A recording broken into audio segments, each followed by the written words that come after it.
Welcome to Voices of the Community, which explores critical issues facing Northern California communities. We introduce you to the voices of community thought leaders and change makers who are working on solutions that face our fellow individual community members, neighborhoods, cities, and our region.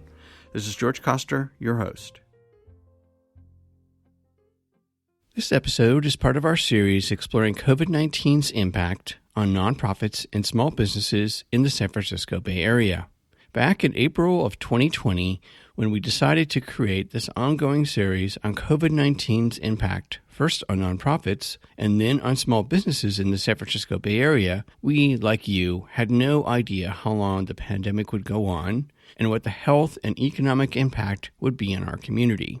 As we enter our second year of the global COVID-19 pandemic, with record numbers of both cases and deaths, our schools, businesses, and governments are still struggling to deal with the health, economic, mental, and societal impacts of the latest Omicron variant. This all adds to the ongoing uncertainty of our ever-changing indoor and outdoor, vaccinated and unvaccinated protocols, and the politics of the pandemic that will drive how we all come back together as a unified or fractured community. We will continue to shine a spotlight on the nonprofits and small businesses that make up the fabric of our community, along with the founders and staff who are struggling to deal with the impact of the COVID-19 pandemic on their operations, services, and sustainability until we can all get to the other side of the pandemic. Along the way, we will also share with you all the amazing solutions that our nonprofits, small businesses, foundations, and government leaders are working on to help us all get to the other side of the pandemic and come together to rebuild our communities with more economic, social, and environmental equality. And, 1 in 10 face homelessness. There's issues around even food security, housing issues.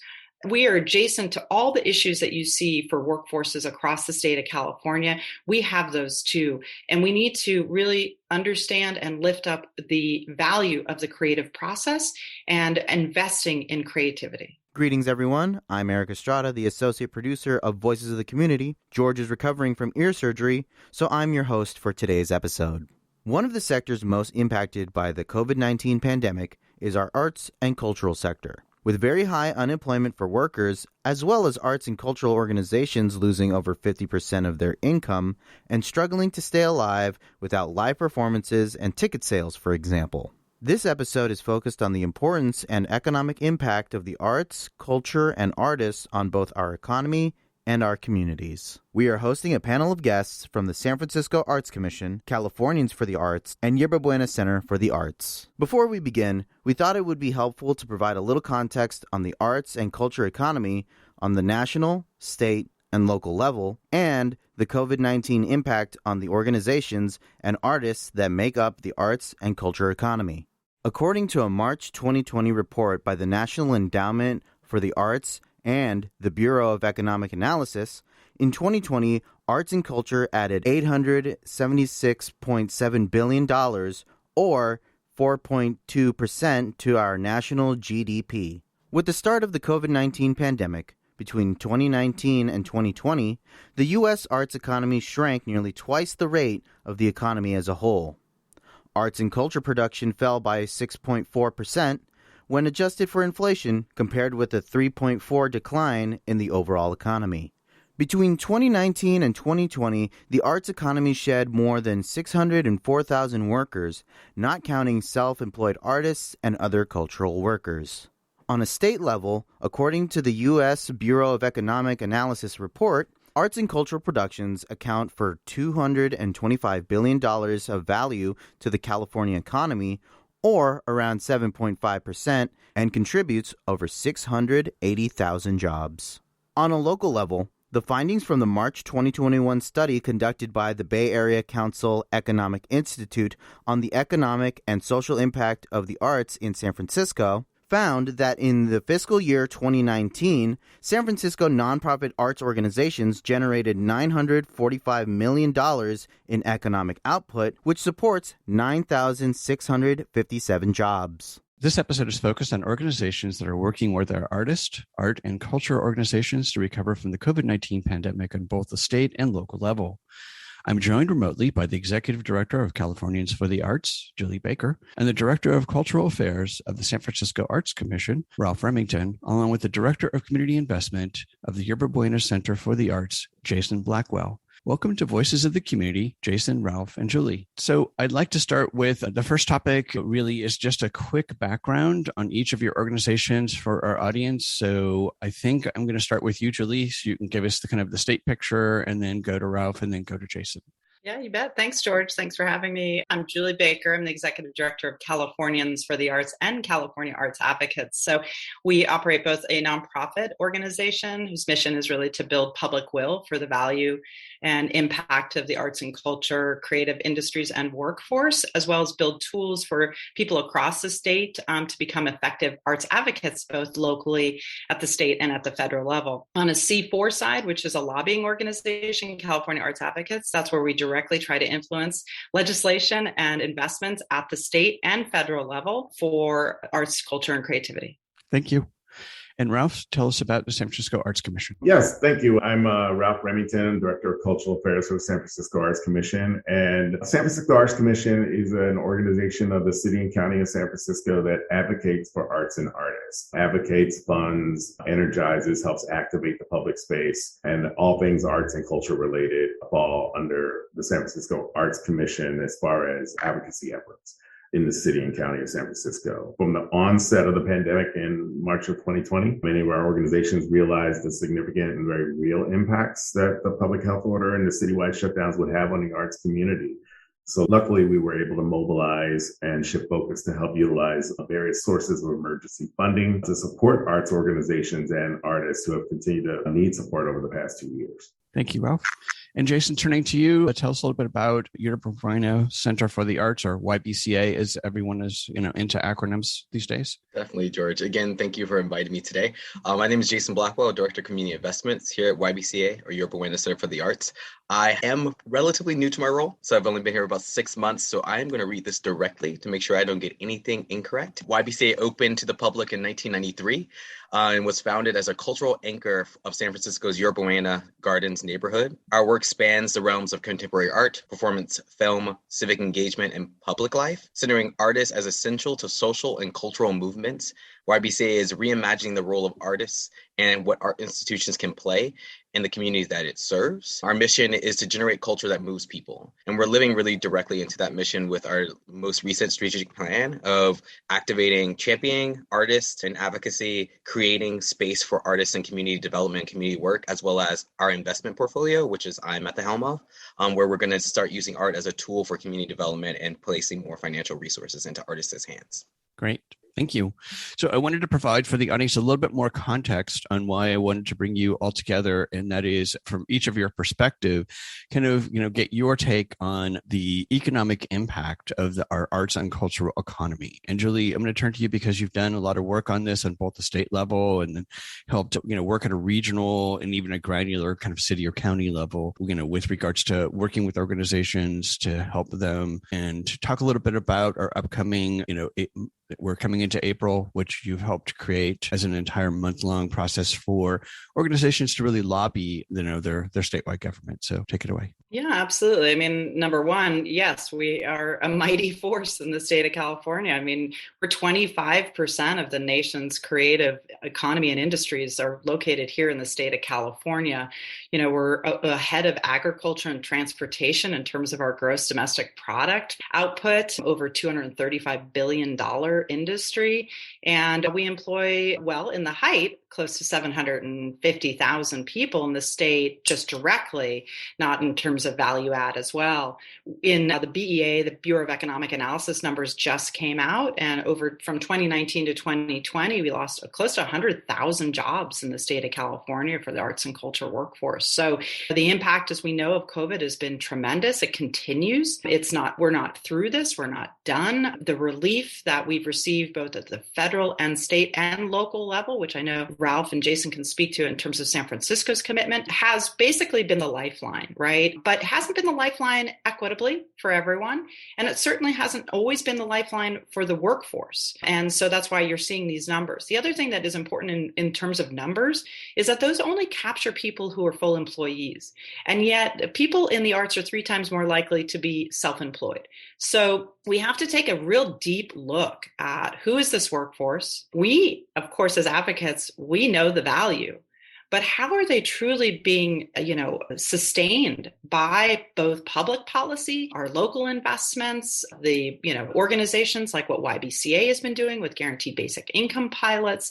Those sorts of things are, I think, what we've all had really come to realize, particularly with the highlight of what the pandemic has shown us, and particularly with the emphasis and disproportionate impact to our Black, Indigenous, people of color communities, our rural communities, the places where there is not philanthropy invested at the same level, are reliant on the public sector. So relating that then to what you mentioned in terms of April, in 2019, Californians for the Arts with the legislature and Senator Ben Allen from Santa Monica coined Arts, Culture, and Creativity Month. So it is every April in the state of California. That's really, at first, it's a time to let's celebrate, okay? Let's actually recognize who we are and say, yes, we make an impact. But at the same time, it's also our moment to lift ourselves up, both in celebration and also in terms of what are the needs, what can we offer, and what do we need in exchange. And this is what we have to do at a state level, at a federal level, and a local level. It's important to do it in April in the state of California because the budget process is happening. The governor introduces it in January. There's a May revise. The budget passes by typically around June 15th is when the legislature signs off, and then it goes back to the governor. So this is a really important time for us to collectively lift our voices and say that the impact that we make in the state is not in correlation to the investment the state makes. We are still 66 cents per person per capita in the state of California in baseline investment in the arts. We pale in comparison in terms of what we bring in terms of economic and social impact. So, I think it's the moment for all of us to work together to make sure that our legislature, our administration understand what the needs are, and in particularly to emphasize those who have not had the level of investment, as well as the workforce that is really, I would say, very, very vulnerable. That is what we have learned these last several years. And, 1 in 10 face, homelessness. There's issues around even food security, housing issues. We are adjacent to all the issues that you see for workforces across the state of California. We have those too. And we need to really understand and lift up the value of the creative process and investing in creativity. Thank you. And Ralph, turning to you again, I think, the San Francisco Art Commission, for a lot of listeners and for perhaps even a lot of people who are resident in San Francisco, don't understand the economics, if you will, the economic impact of arts and culture on San Francisco and how the Arts Commission works to foster that, and share a little bit about, from your perspective, how COVID-19's impacted the Art Commission's work, but the artists and the arts and cultural organizations themselves that you work with. Sure. Well, it's interesting working in the arts sector. I am an artist myself. I'm also obviously an arts administrator. I worked in the arts my entire life. My father was a visual artist. So I have a certain appreciation for the arts, just individually, personally, right? But then a lot of people that I've run across, and I'm sure this is not a isolated incident that the others on this call probably can relate to, but they say, well, artists knew they were getting into a risky profession anyway. They're not eating in the best of times. So why should we support them now? And I think, coming from myself, just divorcing myself from it and standing back and looking at it with a perspective, I can see how people had that perspective, right? They're like, hey, they got themselves into this, now times are bad. And now, of course, things are worse. But the thing that people don't realize is, if we don't have artists, and if we don't have art, and if we don't have culture, then what's the point of living? And, you don't have design, you don't have buildings, you don't have movies, you don't have plays, you don't have music, you don't turn on the radio and hear anything because there's no point in having a radio unless you're listening to talk. So, I mean, all of these things and even the very nature of the pandemic itself, when you look at the very nature of the pandemic, and what we needed to get us through it, art largely got us through the pandemic, ironically enough. Because without Netflix and Hulu and all the cable stations and movies and on-demand entertainment, where would we have been without those things to fill that time and to ease our minds a little bit? And so that was the only place where we could actually see full human faces again. Think about that. Like we're in the public realm, you're not even seeing that. So I just kind of want to set that philosophical perspective before I get into kind of what San Francisco does, because that's where San Francisco is coming from, in that arts and culture are part and parcel of everything that we do. It's like the water we drink, like the air we breathe. It's not a luxury. It's not something that to be practiced for the elite. It is for all of us. And I can literally say that growing up as a Black child in West Philadelphia, that the arts saved my life, literally saved my life, and showed me different ways and different skills of processing anger and resentment and all of the despair that I saw around me. The arts helped me to do that. And so I would be in prison or dead if it weren't for the arts. And I firmly believe that. So with that in mind, San Francisco, we put a lot of emergency funding in place. I'm fairly new to my role as well. I know Jason is much newer to his current role, but I've been here a year and a couple of months. So I'm still learning the community. I'm still learning the issues and the struggles. But with that in mind, I came in during the pandemic. The Universal Basic Income program had just got started, had just kind of passed through, and our partnership with YBCA really built that up and helped it to become much more impactful than it was, because they were able to leverage private dollars with Jack Dorsey's foundation.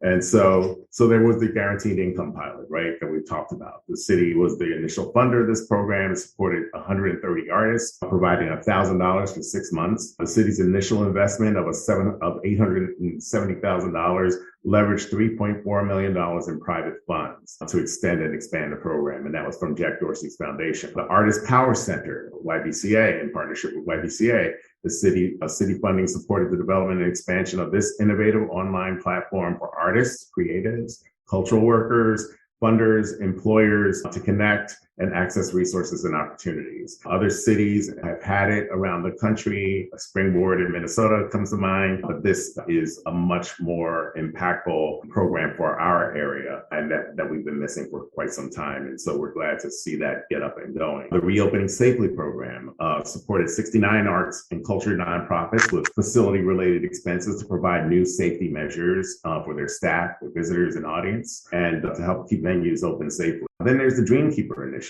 So through this initiative, the Arts Commission has invested $2.1 million in arts and culture organizations to anchor support for the cultural assets and economic vitality in historically Black and African American communities facing rapid change and impacts resulting from the COVID-19 pandemic. So our funds are supporting 6 Black theaters, many grants to organizations and individual artists, collaborative initiatives to create art, host events and activities to help celebrate Black culture. Dreamkeeper Fund from OEWD, the Office of Economic and Workforce Development, are also supporting a workforce development program for artists to become financially successful cultural workers and to bring artistic productions that showcase African American art and culture to the Bayview, Hunters Point, and Potrero Hill neighborhood. Additionally, in February 2022, the mayor announced $4.7 million of funding to support the Chinatown and AAPI and the Latinx community. And then we have some upcoming programs this summer. The commission will launch a new grant initiative for artists and arts organizations who have never received funding from either the Arts Commission or Grants for the Arts. And so the San Francisco Arts Commission wants to broaden our support and focus our funding to those who have been left out and have not had the opportunities to access our funds. And this program will do it. So this will be made possible through the Arts Impact Endowment Fund, and look out for more information for that this summer. Great. Thank you, Ralph. That was a great overview. And Jason, turning to you, I would love to get your take on where you feel the COVID has impacted artists. You worked for Grants for the Arts for a while before YPCA as well, and YPCA has kind of been the center of this ecosystem of funds flowing from the city and private, et cetera. But I'd love to get your take on how COVID's impacted artists, where you see it going, and from your perspective, seeing arts and culture as an economic redevelopment tool.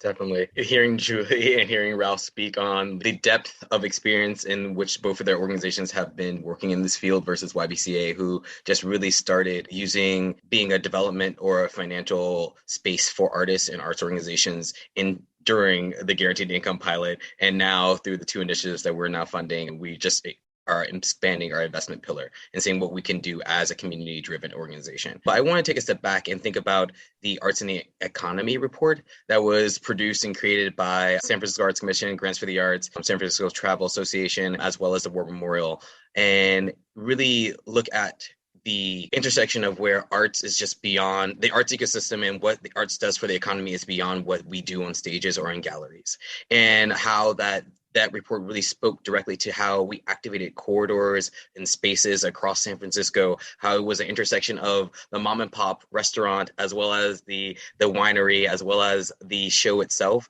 that really charged the economic and the economic recovery, or charged the economic corridors of those spaces. And that without those organizations having performances, having gallery openings, that's when the darkness came to those areas and really affected the economy of San Francisco.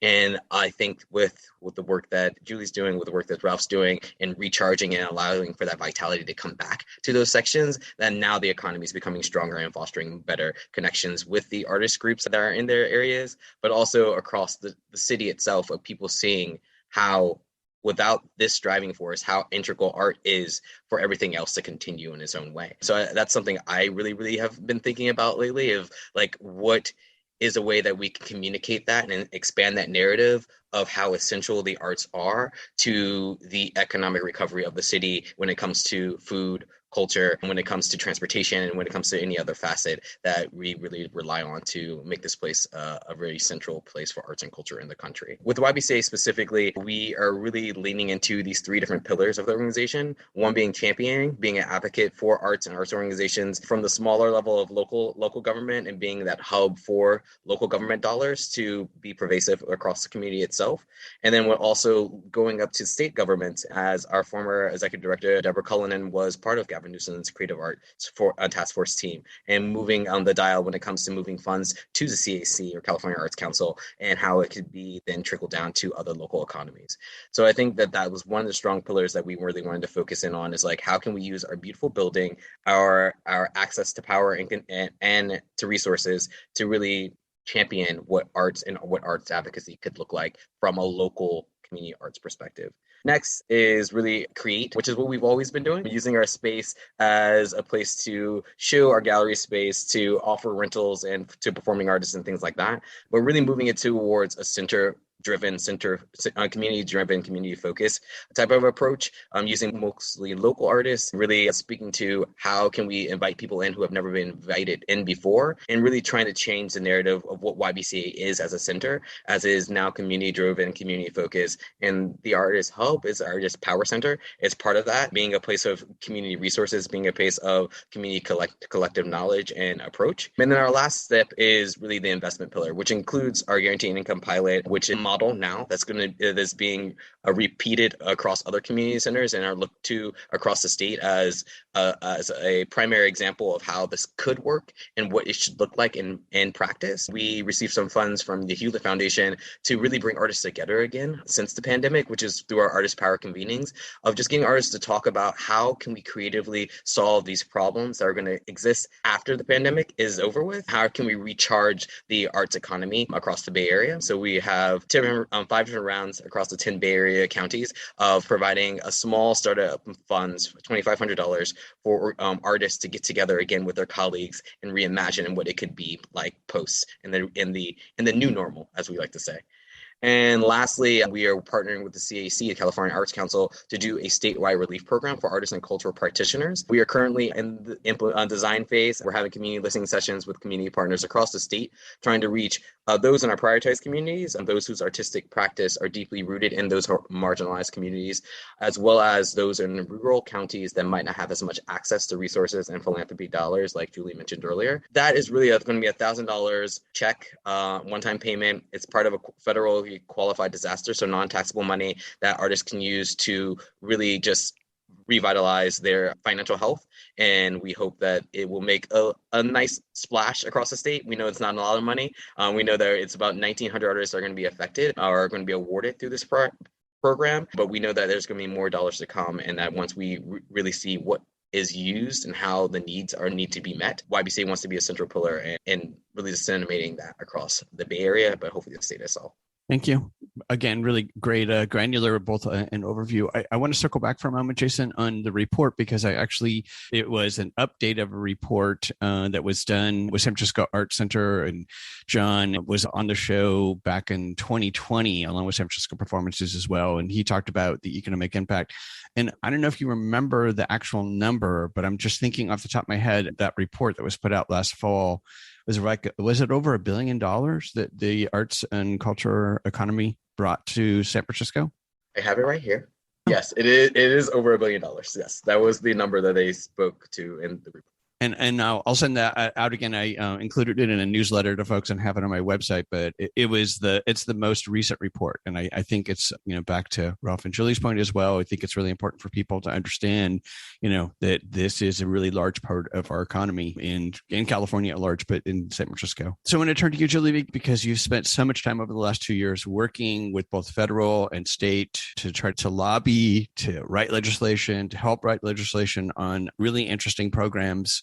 And I always like to call it back to the future, but it's like, during the Great Depression, we had the national arts effort, and everybody thinks of arts as something that's nice to have. But I feel like you've done a great job, and the organization's done a great job, and everyone's been sharing this morning about without arts, where would we be? So please share with the audience a little bit about all of your work on the state level, but you have the Creative Arts Corps coming up, and then their state budget and funding, et cetera. Yeah, thanks, George. So last year, we worked in coalition with NIVA, National Independent Venues Association of California, California Association of Museums, to ask for $1 billion at the state level for the recovery and relief for arts and culture and the creative workforce. And at the end, we ended up with over $600 million in investments from the state in arts and culture.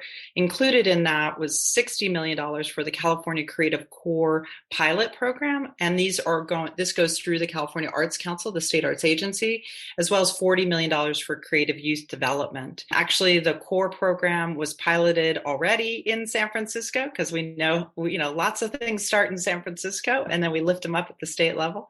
And so that's where they, really between people like Deborah Cullinan from YBCA, myself, and a number of people across the state working directly with the administration. The governor introduced the California Creative Corps pilot program, and then the legislature supported it. So it's really exciting to see that. That will be coming out, we believe, it's soon by the Arts Council in terms of the grant guidelines, and artists and arts organizations will be able to see themselves in that, in that program. And so they should keep a lookout for our website, and our e-list will also alert people to when those grant opportunities are available. Last year, we were also able to get historic legislation passed, in that it's historic in that there isn't one that exists in any other state, which is the California Creative Workforce Act. And that's Senate Bill 628 that was authored by Ben Allen, and it was sponsored by our organization, California Arts Advocates. And that actually states that creative workforce development is a state priority. That one sentence actually is a game changer, in that we were not seen as part of workforce development. And being able to legislation is language. And so socializing language that actually can impact how funding is then later appropriated, whether it's a different agency that could be doing that, learn apprenticeship programs.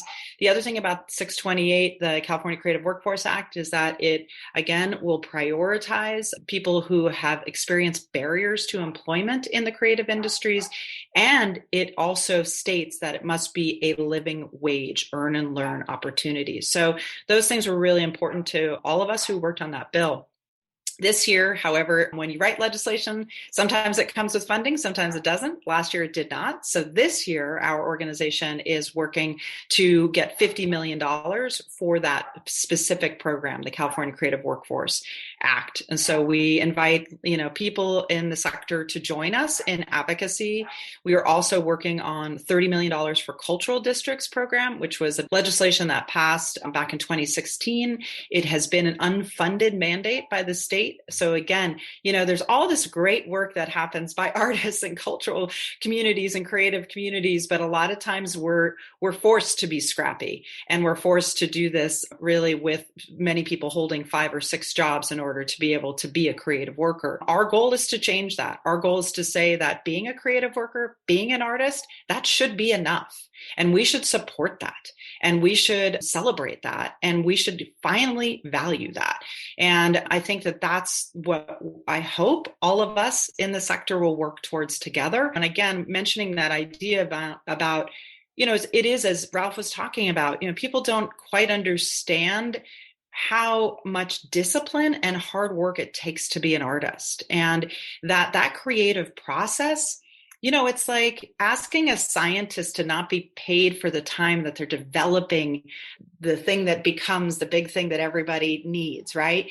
It's like saying, can you just put the play on the stage, but we're not going to pay you for all that creative time to write it. We'll just pay you when we can monetize it by selling a ticket. That's absurd.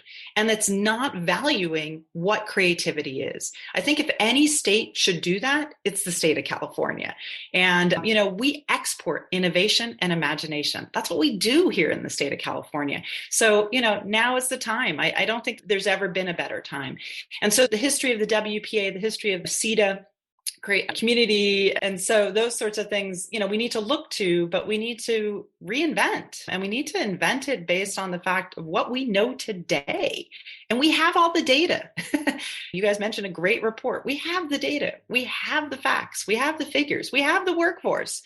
Let's just finally actually make the investment that can make it truly, truly work. Thank you. I always love your macro vision and evangelism. It's wonderful. So I want to turn to you, Ralph, because I know you were brought in to really help diversify and, if you will, for lack of a better term, include more people in our arts economy and the Art Commission. So share a little bit about that, but I'd also love to have you share with the audience, how can the audience, because you're a public facing organization department, how can the audiences listening support your efforts? Sure. Yes. I mean, I'm the first African-American director of cultural affairs for the San Francisco Arts Commission in the history of the San Francisco Arts Commissions. And that's where we founded, 1932, I think it was. So it's taken us a long time to get here. But while we're here, and since I've been here, I've made 10 hires, and 9 of them are BIPOC, and 1 is a white woman. And so it's an important mantra throughout my career to provide a platform for marginalized and disenfranchised people wherever I am. And I guess some could look at it as self-interest. It is, but I would say it's self-interest as a human being, not just as a Black person, but as a human being. It's in our self-interest to have all people represented, have all people honored, and all people treasured, and all people have value.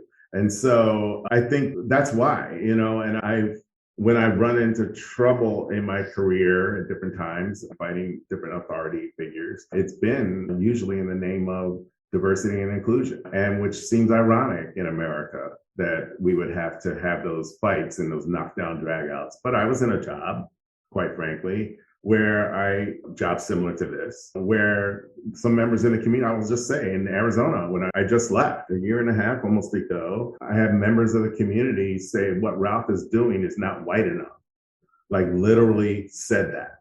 And so we live in an America today, and in California, we can get kind of in a bubble where we don't realize that stuff really exists or still exists in that way. But I'm here to tell you that it does. And it's not only just in what people say, but that creates a climate of fear and violence and a climate that you feel unsafe for your own personal physical safety, just because of what you choose to program or not program, or the art you choose to elevate or not elevate. Yes, it does exist in California too, for sure. And that's the whole thing. And Julie Baker just said that in comment, and that's a fact. And I think the difference between someplace like Arizona and someplace like California is that in Arizona, they know what they're doing and they don't care, right? They don't care that they're flying the flag of repression. In California, people are so certain that they are right and that they are good and that they are not racist. And when you proceed with a certain certitude that you're not something, then you're blind to what you actually are. And so I think that's the case in California. So in California, they believe that they're not. And they think that therefore everything they say, I'm for that, therefore I am good. I'm a good person. And they have this whole good, bad binary, that racism is a good and bad binary. It's not. Good people can be racist. Now, otherwise good people can be racist. It doesn't matter if you're a racist, doesn't mean that you're not a good person. It just means that you have an issue with racism and you got to fix it to be the full human being that you were meant to be.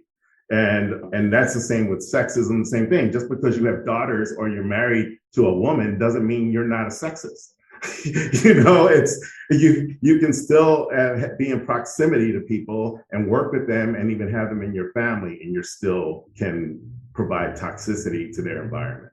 So, I think I'll start it out by saying that. And then I'll say that people can reach us on our website, the San Francisco Arts Commission, and we have programs to hopefully elevate humanity and elevate the environment through arts and culture. And we want our artists here to feel that they have a place, that they have a home, that they have support, that they don't have to leave San Francisco or the state of California to have a life.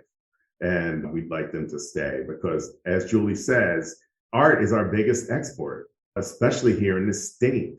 This state creates, or let's say the imagination and innovation that comes out of the state, to paraphrase Julie, is what the world thrives on.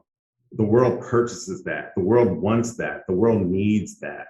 And the world needs us. And they need our artists. So it's important that we support them.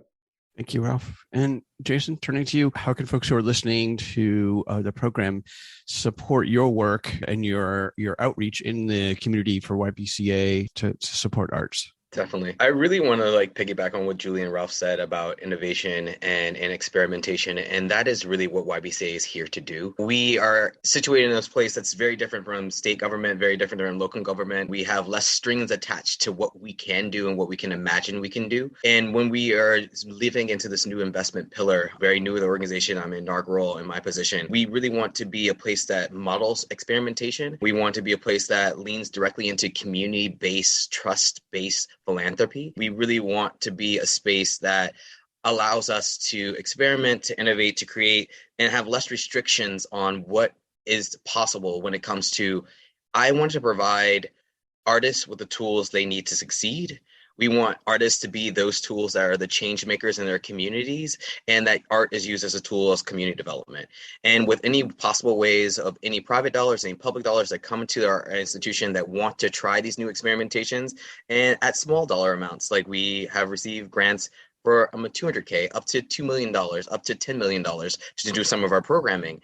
And it can really allow for other arts institutions to replicate the work that we're doing. We really want to see ourselves as a community foundation and task and indeed, as well as is really centralizing those local artists in this Bay Area community that are unbelievable talent, to be a beacon for those artists and those voices as well, and to support those communities that surround us that we have been built out of, and really change the narrative of YBCA being just a pretty place for a lot of travel productions, a pretty place for you to come by, stop by, maybe play some ping pong in the lobby, but also be a central place for community growth and thriving nature of the San Francisco Bay Area. So I guess my call to action would be for anyone who is just wanting to try something different. Myself, our other directors are part of our community or artist management core or impact team with our new interim director, executive director. We are all really here to just listen to new things. We want to be that incubator and that stomping ground for you all to experiment and try different things. We're around community development, artist development, and philanthropy. That's where we are. Thanks, Jason. And staying with you, I'm going to turn to my next question for each of you, and that is to share a favorite story. You've all been in this ecosystem for a while, but a favorite story of working in the arts and cultural space. Okay, favorite story of working in arts and cultural space. I think, not to be like self-aggrandizing YBCA by any means, but I got to work with them in my three major capacities when it comes to supporting the arts. I was a program associate at the James Irvine Foundation. I was the associate director of grants for the arts, and I'm currently the director of community investments here at YBCA.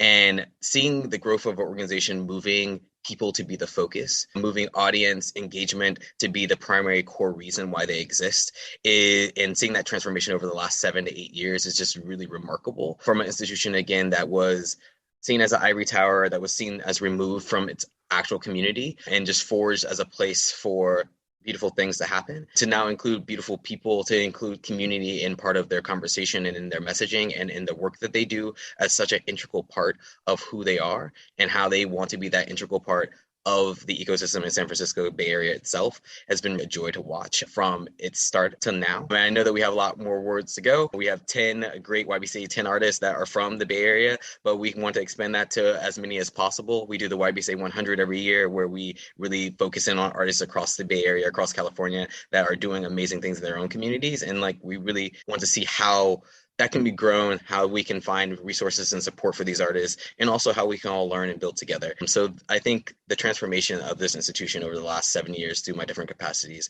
has been a joy to watch and to see, and I'm happy to be a part of it now. Thank you. And Ralph, same question, a favorite story in all of your work throughout the country? I would say my favorite story is how we were able to come together as a community in Tempe, Arizona, and put on the ballot an arts and culture tax, where we asked for 1/10 of a cent of sales tax to go directly to arts and culture. And as a result, on a typical year, that would be like that we did that in 2018. In a typical year for Tempe, Arizona, that would have been $10 million. I think now they made 13 to 15 million during that first COVID year. And that really illustrates the point and the power of that, because for instance, in San Francisco, we have a hotel tax, and the hotel tax, we lost money because it's tied to the tourism industry. And a sales tax, even though it, is arguably regressive, but it's 1/10 of a cent, so 1/10 of a penny, right? And for 1/10 of a cent, that's $10 million in a place like Tempe. Imagine 1/10 of a cent in San Francisco for sales tax, and we would have not lost money where the mayor had to backfill the money from the general fund to make organizations whole so that organizations wouldn't collapse.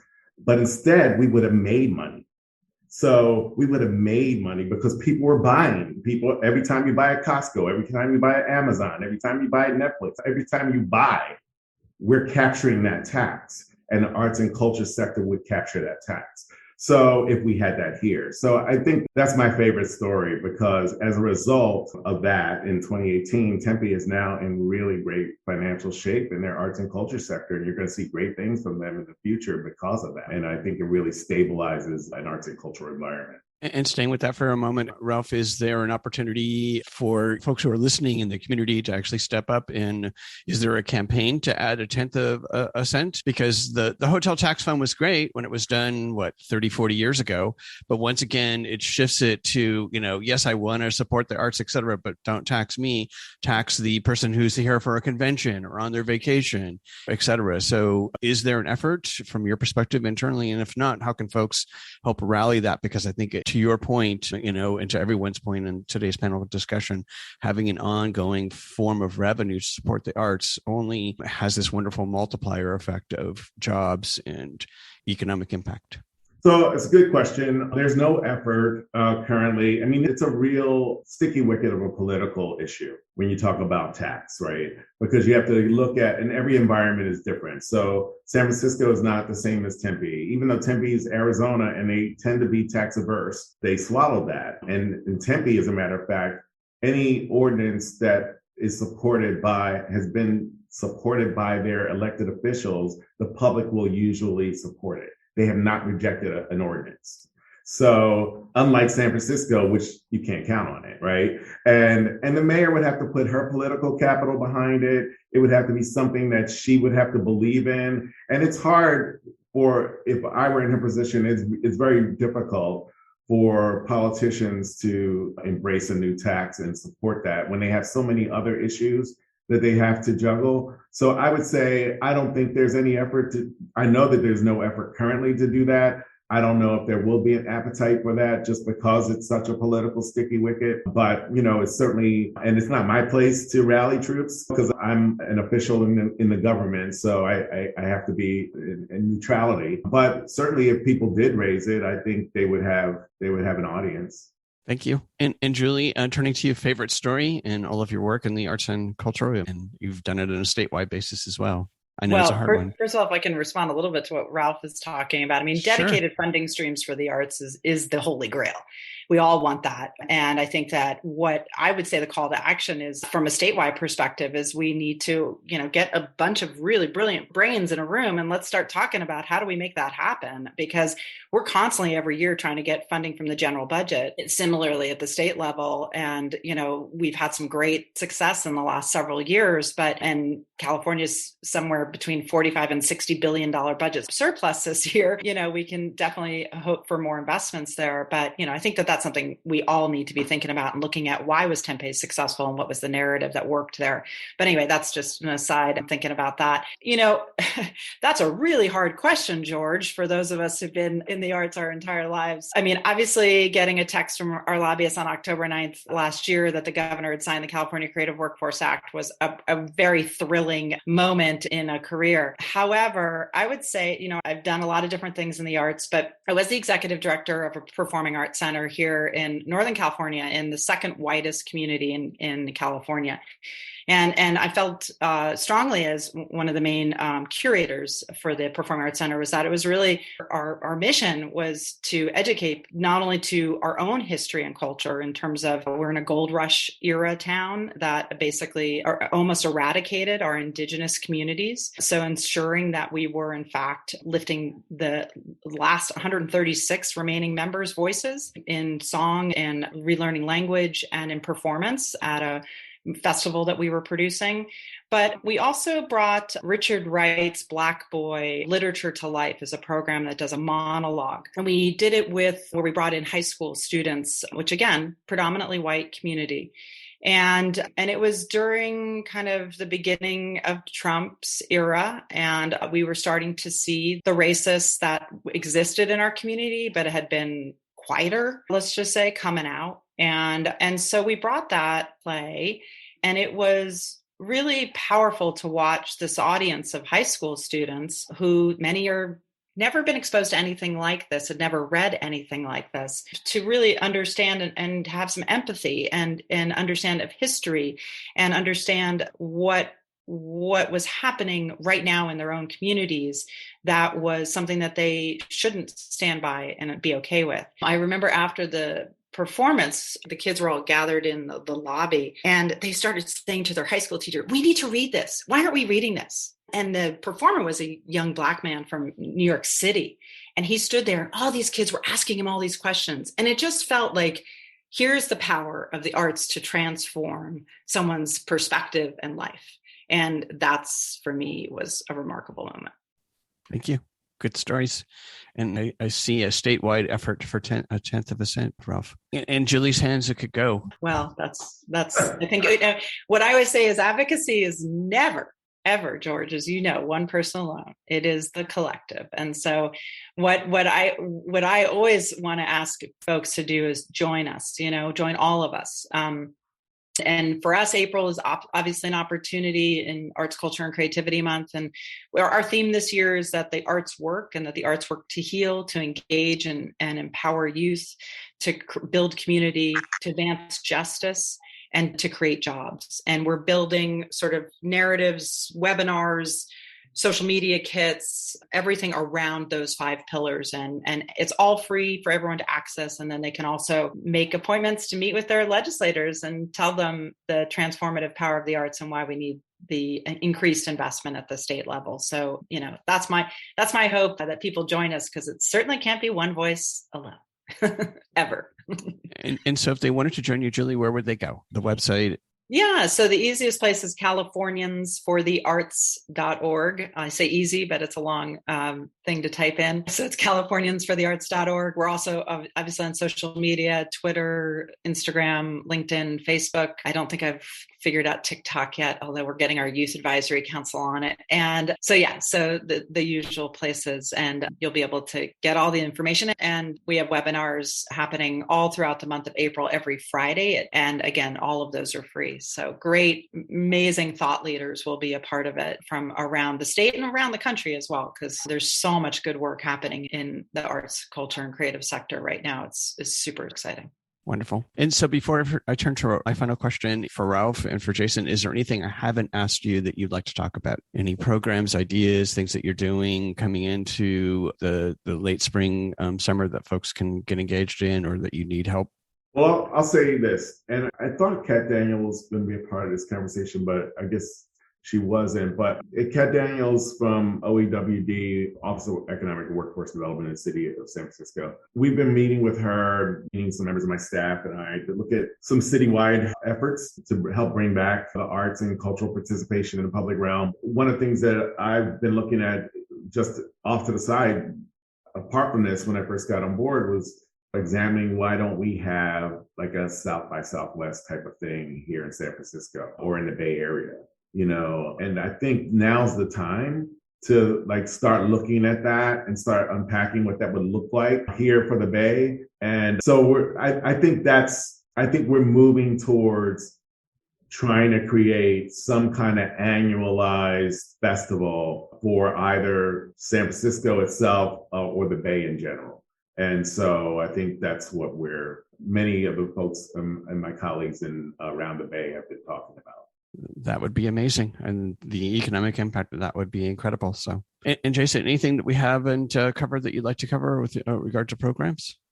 So YBCA just reopened their doors recently on March 10th, and we have 2 exhibitions that are opening this week. One is the Healing Project presented by Samora Pinderhughes and YBCA, and the other is the Pedagogy of Hope, Uncage, Reunify, and Heal presented by Gallery de la Raza at YBCA Space. When it comes to investments, we will be launching the California Relief Fund for Artists and Culture Practitioners on late April, which will run for an application period for about a month, and hopefully we'll be able to award out those $1,000 payments to about 1,953 artists across the state by the end of July. So we really would like to help getting the word out and having everyone to apply, and more people apply means next year, hopefully CAC will have more funds to administer and relief.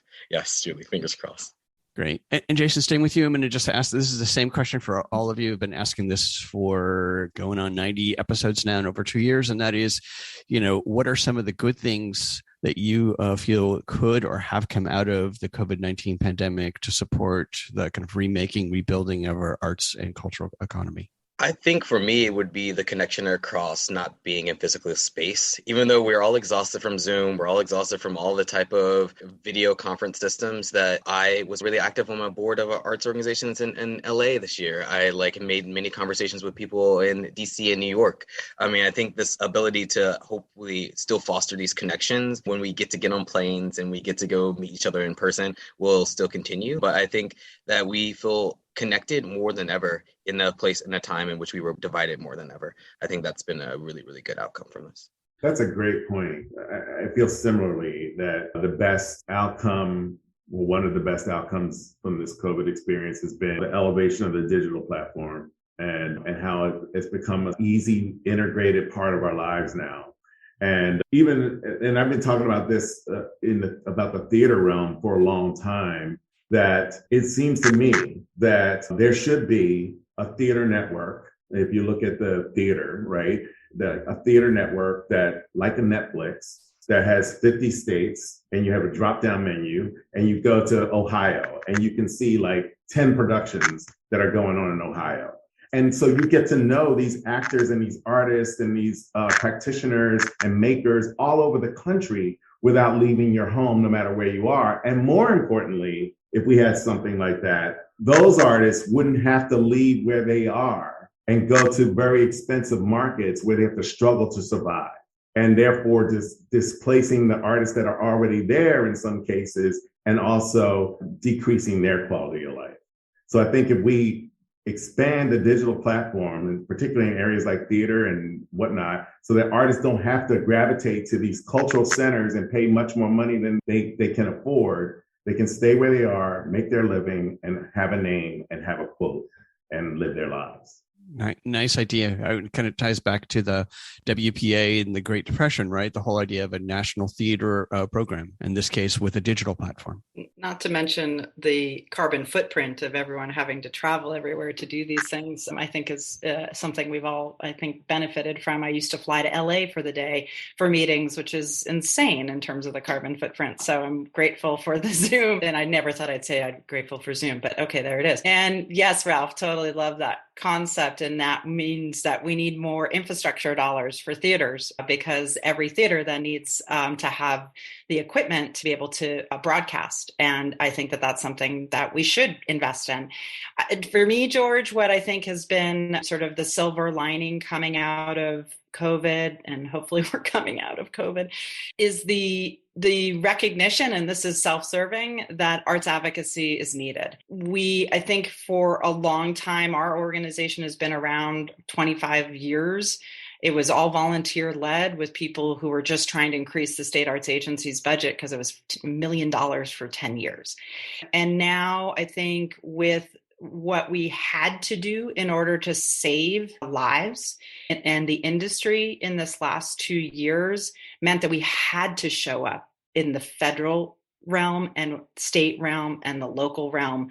And I think that people recognize that there's power in that and that they can make a difference. And so my hope is that this activity that we've seen in terms of record investment at the federal, state, and local level for the arts is not a moment, but a movement. And that we can take all these pilots and we can make them into policies. And that we can actually all recognize that this has to be a part of our work.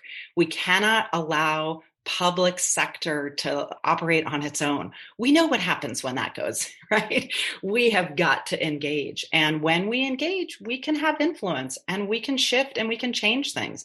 That's what I think is a silver lining that came out of this, that people who had never been advocates before were all of a sudden meeting with their elected officials. We did those regional conversations. The survey showed that 76% of the people who took our survey out of the regional conversations, which was like 1,600 people across the state who registered for those, had met with an elected official over the last year. That's pretty good.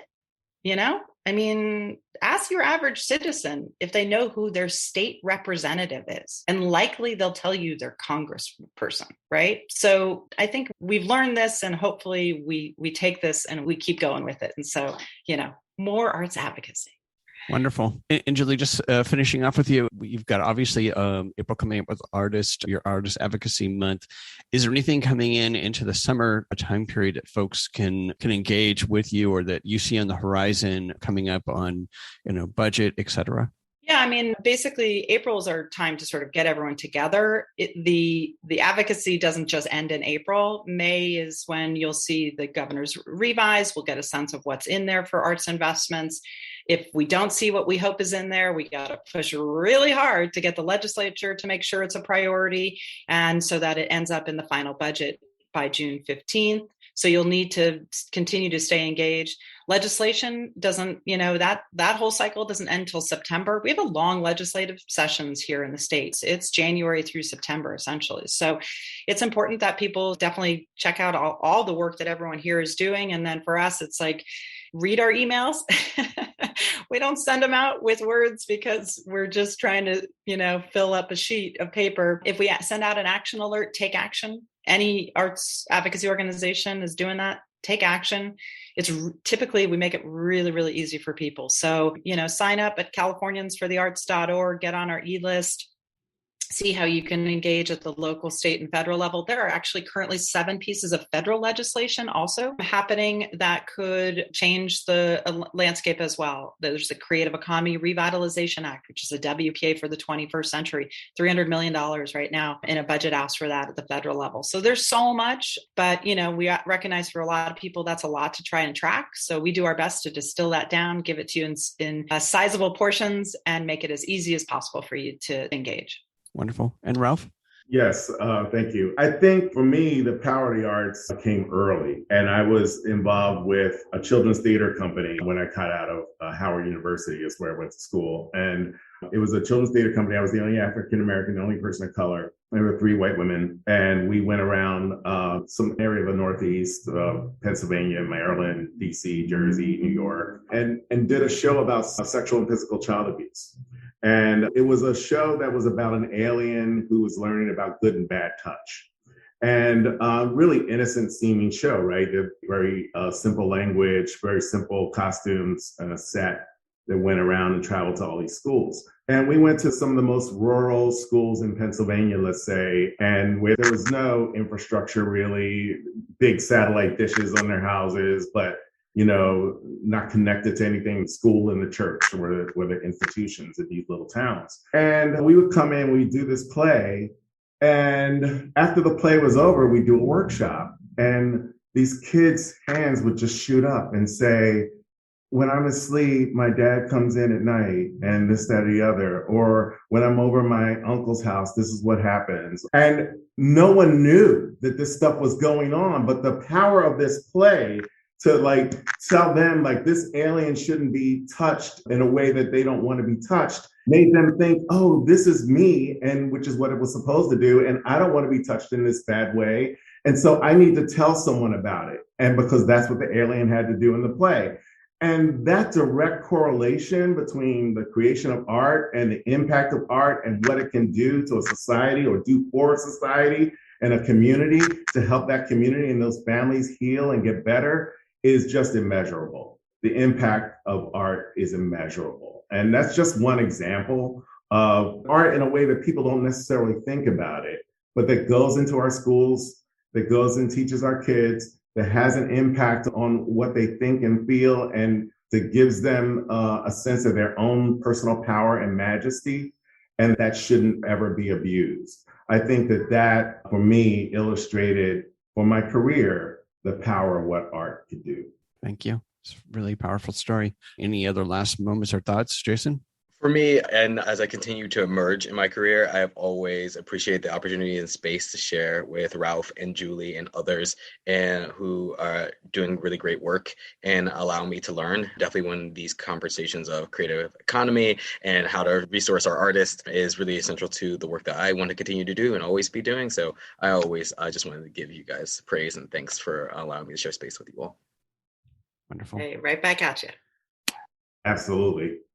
And I would echo that as well. It's been a really wonderful conversation. So I want to thank Julie for sharing her work at California for the Arts, Jason for sharing his work at the Yerba Buena Center for the Arts, and Ralph for sharing his work at the San Francisco Arts Commission. We will make sure that listeners have your contact information, your websites, and social media so that our listeners and community members can engage and support all of your work to our artists and arts and cultural organizations in their process of recovering from the COVID-19 pandemic on both a state and a local level. And I want to please ask all of you to stay safe and healthy as we all work our way through this latest phase of the COVID-19 pandemic, which appears to be coming back again. That's it for this hour special show focused on the importance and economic impact of the arts, culture, and artists on both our economy and our communities. You've been listening to the voices of the Executive Director of Californians for the Arts, Julie Baker, and the Director of the Cultural Affairs of the San Francisco Arts Commission, Ralph Remington, along with the Director of the Community Investment of the Yerba Buena Center for the Arts, Jason Blackwell. To make a donation, volunteer, and support the work of Californians for the Arts, please go to californiansforthearts.org. To find out more about the San Francisco Arts Commission's work to support our arts economy through grants, bid opportunities, becoming an art vendor, and Ralph's work to diversify the Commission's work, please go to sfartscommission.org. And to find out more about the Yerba Buena Center for the Arts, along with Jason's community investment work through the Artist Power Center, please go to ybca.org. During our 2+ years of producing this special series on the COVID-19 pandemic's impact on both our nonprofits and small businesses, we have shared the voices of a variety of performing arts organizations. A wonderful example we hope you'll listen back to is episode 83, where we hosted a live panel interview with San Francisco Performances, City Arts and Lectures, the San Francisco War Memorial Performing Arts Center, Music at Cole Mansion, and the San Francisco Mime Troupe to share how the pandemic has impacted their organizations and what they were all doing to figure out how to bring back live performances just before the Omicron variant hit late last fall. As Julie Baker mentioned in our interview, the pandemic has provided an opportunity for our community and society at large to see artists as second responders. Here's a quote from Julie on their vision of artists as second responders. First responders save lives. Second responders help put people's lives back together. Artists are essential workers in our society and our economy, helping us recover, reflect, and rebuild. We hope that you enjoyed the insights, points of view, and personal stories from the voices of changemakers and their nonprofits and small businesses featured in this series. To find out more and get engaged with the nonprofits, small businesses, and staff members featured in the series, please go to my website, georgecoster.com, and click on Voices of the Community to find links to the extended versions of these interviews and to listen to the entire series. After listening to these stories, we hope that you will consider making a donation and volunteering to provide a hand up to your fellow community members. Today's episode was made possible by the audio wizard and our associate producer, Eric Estrada, and the graphics magic of Casey Nance from Citron Studios, along with the wonderful crew at the San Francisco Public Press and KSFP. Voices of the Community is supported by a grant from the James Irvine Foundation, dedicated to a California where all low-income workers have the power to advance economically. More at irvine.org. Voices of the Community is a member of Intersection for the Arts, which allows us to offer you a tax deduction for your contributions. Please go to georgecoster.com and click on the donate link to make a donation to help us provide future shows just like this one. While you're on our website, you can enjoy our archived past shows, which feature community voices working on solutions to critical issues facing Northern California communities. And you can sign up for our newsletter to find out more about future shows, as well as shows and events from the organizations that are included in our episodes. Take us along on your next COVID walk by subscribing to Voices of the Community on Apple Podcast, Spotify, and Google Podcast, or wherever you get your podcast. You can follow us on Twitter at George Coster, and we'd love to hear from you with feedback and show ideas, so send us an email to george@georgecoster.com. I'm George Coster in San Francisco, and thank you for listening.